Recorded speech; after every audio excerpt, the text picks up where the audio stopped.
Hello guys, Crispy here and welcome back to another video. In this one, my friends, I'm gonna be testing the GeForce GTX 1650 GDDR5 in Fortnite Chapter 2 Season 6. This one is the Gigabyte Mini ITX OC model of the card. We're running it with the latest Nvidia drivers for 61.92, and I'm also running it with a Ryzen 9 5900X and 32 GB of RAM. Of course, these are overkill specs for a GTX 1650, I am aware, but yeah, that's not the point of the video. The point of the video is to test the GPU without any CPU bottlenecks, and to achieve the same results you should only need something like a Ryzen 3 3300X or maybe even a Ryzen 3 3100 depending on the settings that we're using. So let's get into it and let's go over the settings first. I'm playing at 1080p resolution, and right now I am testing competitive settings using the performance API here just because you guys are very interested in it. Now the thing with performance mode is that it's so light on the GPU, the GPU doesn't really have to work much,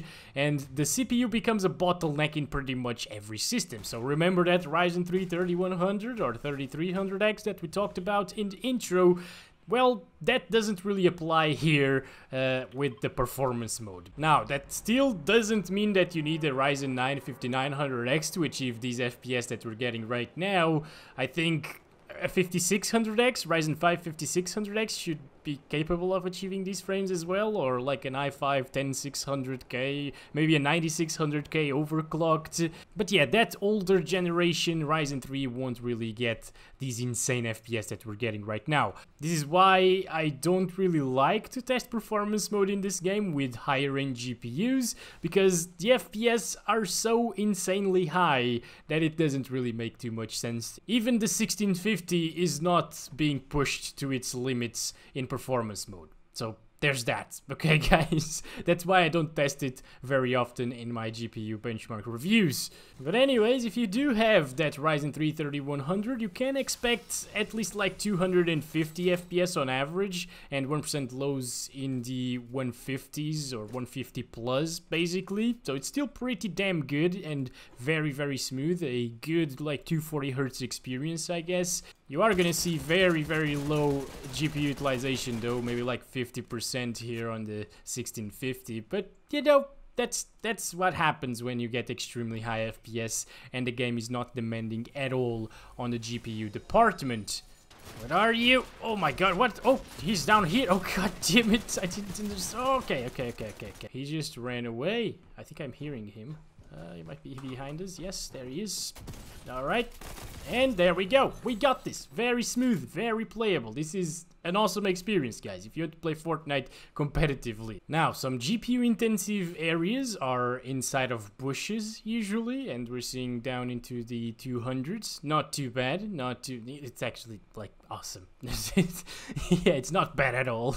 And over on the Whipping Woods, it gets basically 250 plus FPS, even in the most intensive area in the map, so yeah, there you go, 362 FPS average and almost 200 FPS 1% lows. I wouldn't play like this, but if you have a 240 Hz monitor and a very good CPU, feel free to play like this, I guess, if you are a very competitive person. Alright guys, so we're back here at the 1080p resolution, 1920 by 1080, still using the competitive settings this time around in DX12 or DirectX 12.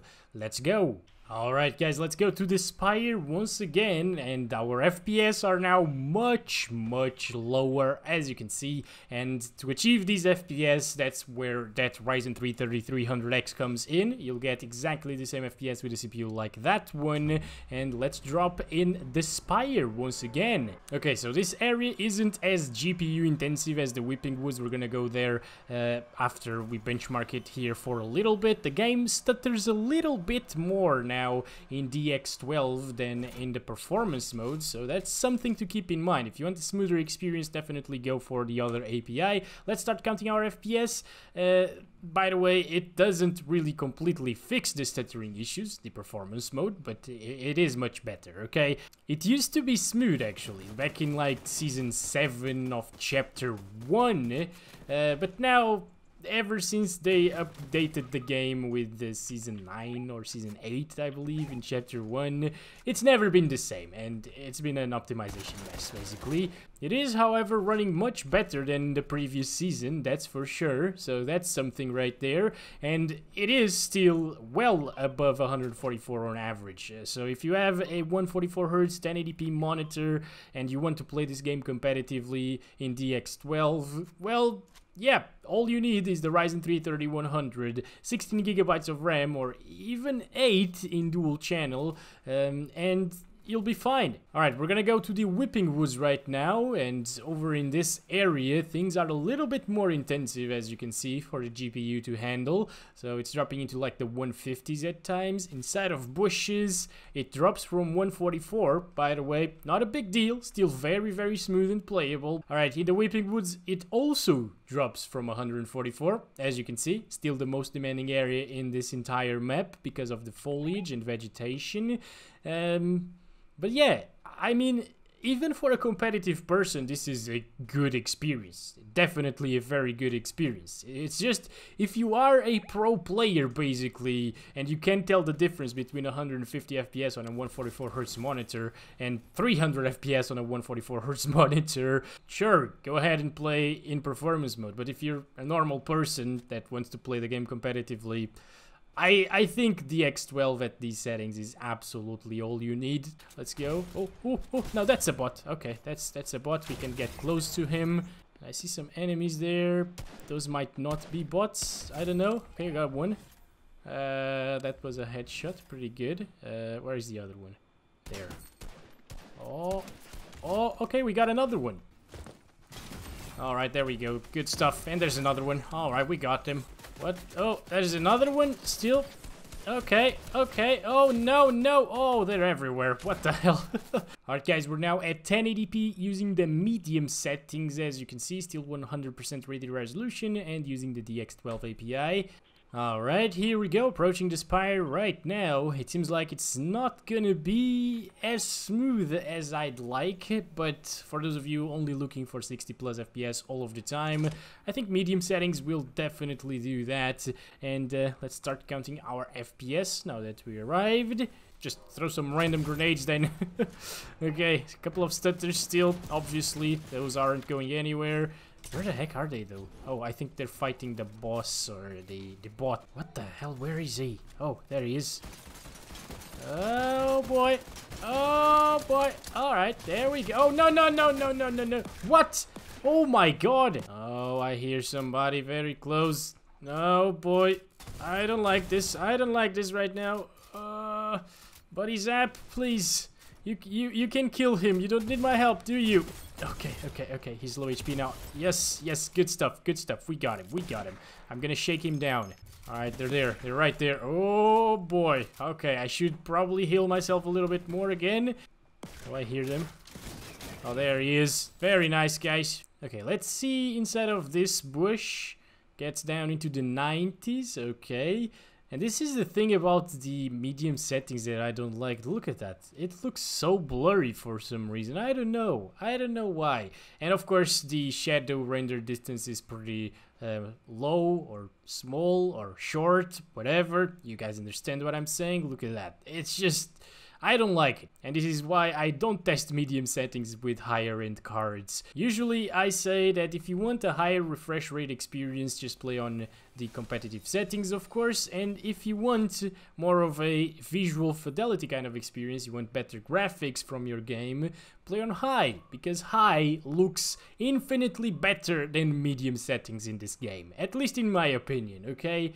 Right, we're in the Whipping Woods. FPS are dropping into the low 100s. It's still pretty good. It's still pretty decent. And if you have a higher refresh rate monitor, you can still feel the difference between like 90 plus FPS and 60 plus FPS. It's much better to get around 100 FPS on average than 70 FPS on average, even if you don't drop from 60 FPS in both scenarios. Alright, I guess that's been it. I'm gonna kill this guy. Yep, I don't know why, but I always want to kill this guy for some reason. He's just standing still here, not doing anything, and yeah, I like to disturb his peace. Alright, we're back here at 1080p resolution using the high settings right now. Okay, here we go, dropping in Aspire once again. I believe this is gonna be a really big challenge for the GTX 1650. It's probably gonna struggle a little bit here on high. Yeah, I expected a little bit better coming from this GPU. I think it will definitely drop from 60 in the whipping woods especially. And I guess if you have a 60Hz monitor, it's okay. You will feel the slowdowns whenever you're playing below 60 FPS, but it's still fine. Especially if you're coming from like a GT 730 or a GT 1030, for example. This gets more FPS at 1080p high than a GT 1030 at 1080p low. So yeah, this is much better. I can't move. What is happening? What the hell? Oh, it's my internet. It's going down for some reason. I can't really do anything right now. Alright, I just want to get to the whipping woods. Please, internet. Please, bear with me, alright? Yep, it is dropping. Okay, it's dropping from 60. It's not really that bad, to be honest. It's in the 50s at least. It's not dropping from 50 FPS, but it's not a perfect experience, basically. Alright, why is my internet behaving like this? God damn it, man. It was so good. It has been so good today, and now it's crapping all over the place. What is going on? What is happening? Alright, thank you for the beautiful explosions. Yes, I really like to see those actually in games, and I'm not joking. Alright, there are enemies there. We should probably die with them, so we can test epic settings. Yep. Finally, we are at the 1080p epic settings. I don't recommend anybody to play like this because high looks pretty much the same and performs much better. Yeah, FPS are slowly dropping as we approach the ground, and we're getting into the 40s. I guess this is okay if you want to take some screenshots, and it's okay if you're used to playing with a GT 610 or 710, but yeah, guys, for the majority of people, just stick to high settings if you really want that visual fidelity experience. I will be impressed if it manages to get a 60 FPS average, because it's not very close right now. As you can see, very rough performance, and for some reason I'm alone with Zap. Why? Where are the others? What happened? What is happening, Fortnite? I don't understand this game. Jesus! Alright. Just close the door. Yes. Okay. Oh, there's the other one. Oh my god, the sounds are so horrible right now. What is happening here?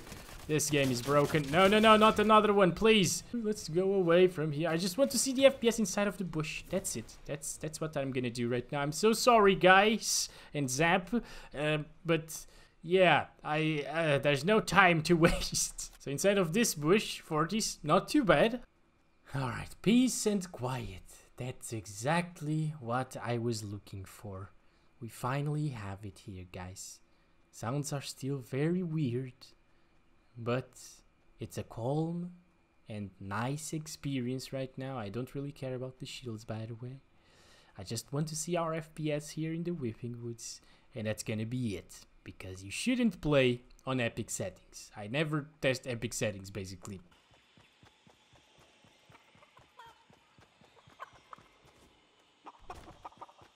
So that's been it.